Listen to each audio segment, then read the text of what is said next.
fl-istess ħin nirringrazzjaw anke l-Italja li lilna qed jgħinna bl-eżempju tagħha magħhom.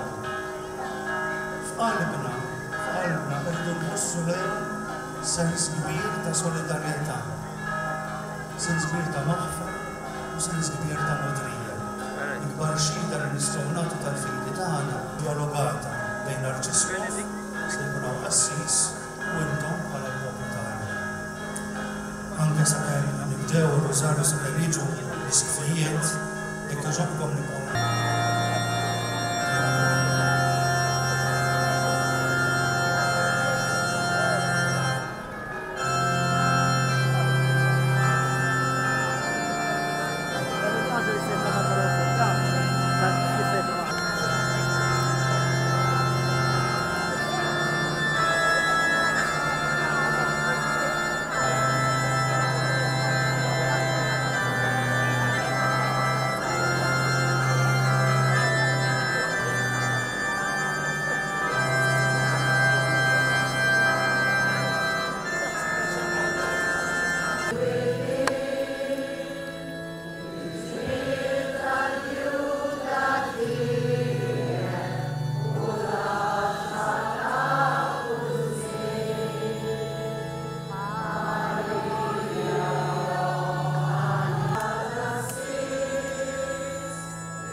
Fl-ewwel misteru ta' tbatija, meta Sidna Ġesu Kristu għamel l-orazzjoni fl-ort tal-Ġetsemani u wara l-għaraq tad-demm. Nistgħu npoġġu bil-qiegħda.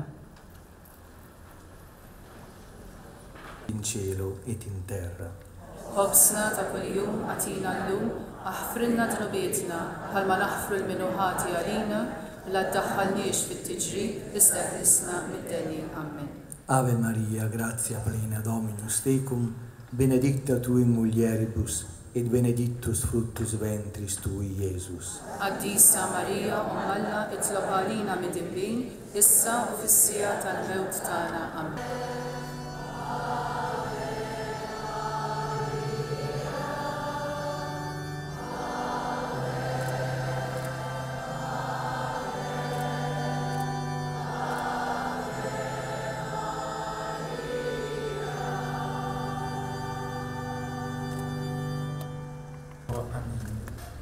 Ħobsna ta' kuljum għatina llum, aħfrilna dnubietna bħalma naħfru l-minuħati għalina, la ddaħħalniex fit-tiġrid, iżda ħlisna mid-deni. Amen.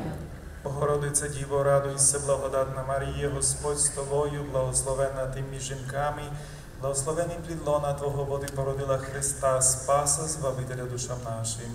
Addisa Maria, Alla, itlob għalina mid-imbin, issa u fis-sija tal-mewt tagħna. Amen.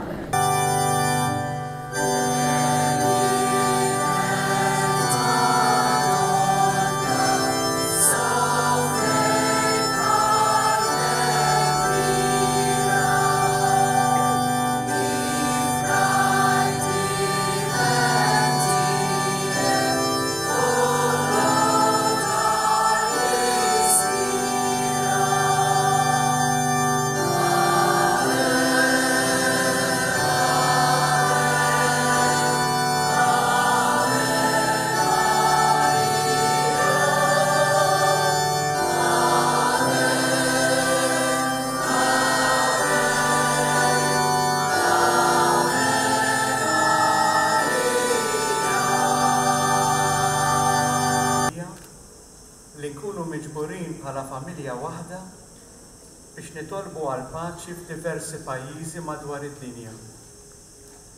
U nitolbu għal dawn l-insara ħutna li qed jiġu persegwitati minħabba t-twemmin tagħhom.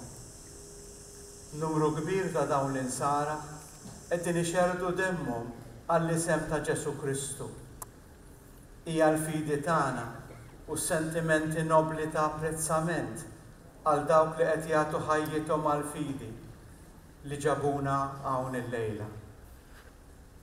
Żgur li xi ħud minnkom rajtu permezz ta' social media ta' maħfra, ta' mħabba u ta' ġenerożità biex ma nfittxux il-ġid tagħna biss, imma nfittxu wkoll il-ġid tal-oħrajn. Din tal-lejla hija wkoll okkażjoni għalina biex inġeddu l-fidi tagħna fi Kristu li ħareġ rebbieħ fuq il-mewt u biex nifhmu x'valur għandha id-tbatija tagħna quddiem Alla. Id-tbatija ma ħalaqx Alla u ma jridniex imbagħtu għax